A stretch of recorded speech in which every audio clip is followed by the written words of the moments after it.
Halo guys, Assalamualaikum warahmatullahi wabarakatuh. Kali ini kita akan membahas masalah Rohingya lagi ya, yang banyak sekali yang berdatangan ke Aceh. Menurut Kementerian Luar Negeri Republik Indonesia, akar masalah dari gelombang pengungsi Rohingya ini adalah bukan daripada pengungsi itu sendiri, kata Menteri Luar Negeri ya, melainkan dari tempat asalnya, yaitu Myanmar. Lantas bagaimana upaya Indonesia untuk menyelesaikan konflik di Myanmar yang mengakibatkan Rohingya ini hijrah sampai ke Aceh? Menurut laporannya sih, jumlah pengungsi Rohingya di Aceh sudah mencapai 1.684 orang di hari Senin kemarin ya, tanggal 11 Desember 2023 kemarin ya. Dan yang terakhir datang lagi ada 135 pengungsi. Dan kabarnya juga warga lokal menolak keras mereka masuk ke daratan dengan alasan kelakuan pengungsi ini yang tidak tertib atau dianggap mengganggu gitu.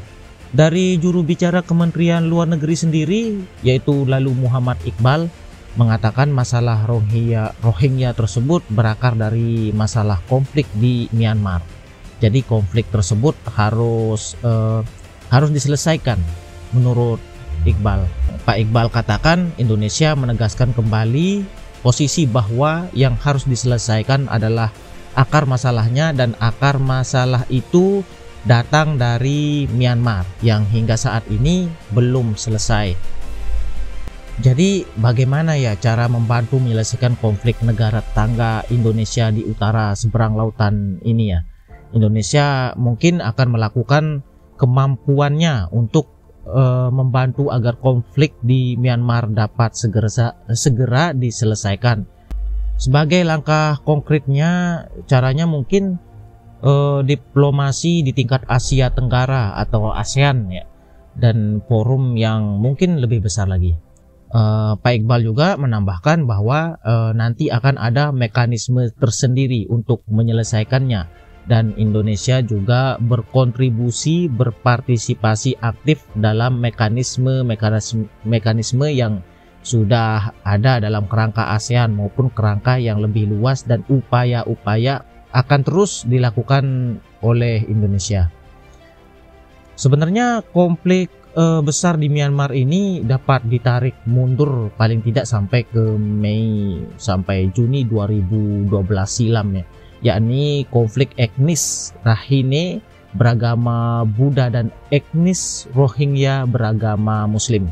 Saat itu Myanmar ini dipimpin oleh Presiden Thein Sein yang mendeportasi, yang mengajukan untuk Myanmar itu mendeportasi etnis Rohingya serta mengumpulkannya dalam satu tempat penampungan.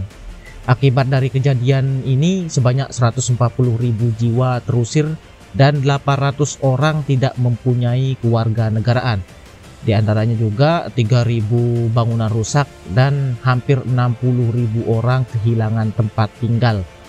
Jadi para etnis Rohingya ini pun harus terpaksa meninggalkan Myanmar dan pergi mengungsi ke berbagai negara terdekat seperti Bangladesh, Malaysia, Indonesia, dan negara-negara lainnya ya.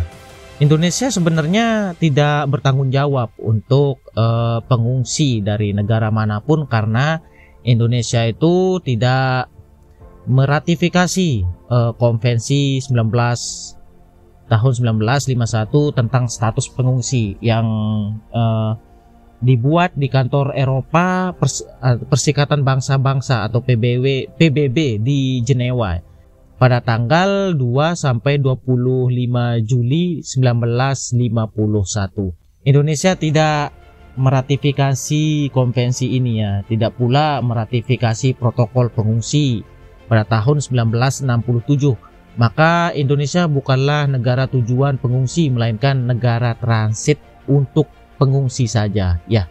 Adapun negara tujuan ketiga ini sebenarnya untuk negara yang menerima pengungsi ya, yang negara-negara yang sudah meratifikasi konvensi pada tahun 1951 dan protokol pengungsi 1967, di antaranya Australia, Selandia Baru, Amerika Serikat hingga Kanada.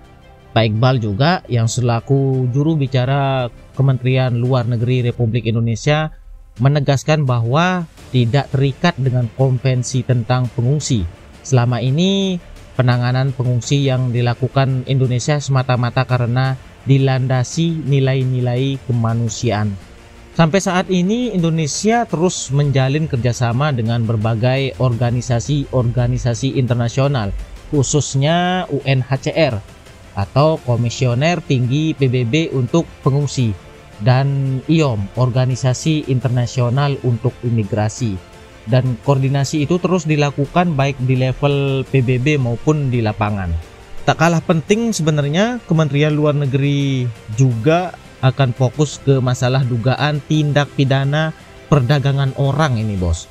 Di balik gelombang Rohingya ke Aceh ini sebenarnya ada dugaan tindak pidana perdagangan orang, yaitu istilahnya ini ada oknum-oknum yang memanfaatkan situasi ini untuk terus mendatangkan pengungsi Rohingya ini untuk mendapatkan keuntungannya. Presiden Joko Widodo juga sudah mengatakan fokus kita yaitu mengenai adanya tindak pidana yang menyertai pergerakan orang-orang ini dari Bangladesh ke Aceh. Dan yang kedua adalah mengenai tanggung jawab dari negara-negara pihak pada konvensi pengungsi. Jadi bagaimana menurut pendapat kalian? Silahkan sisipkan pendapat kalian di kolom komentar ya. Sebaiknya Indonesia itu harus menampung atau bagaimana? Kalau menurut admin sih Indonesia itu tidak berkewajiban ya untuk menampung pengungsi ini. Jadi tidak berkewajiban untuk memberikan pulau seperti isu-isunya kemarin. Tapi mungkin lebih kepada dipulangkan atau dipindahkan ke negara yang bertanggung jawab atas ratifikasi Jenewa 1951 dan 1967 ya. Oke, sekian dulu. Assalamualaikum warahmatullahi wabarakatuh.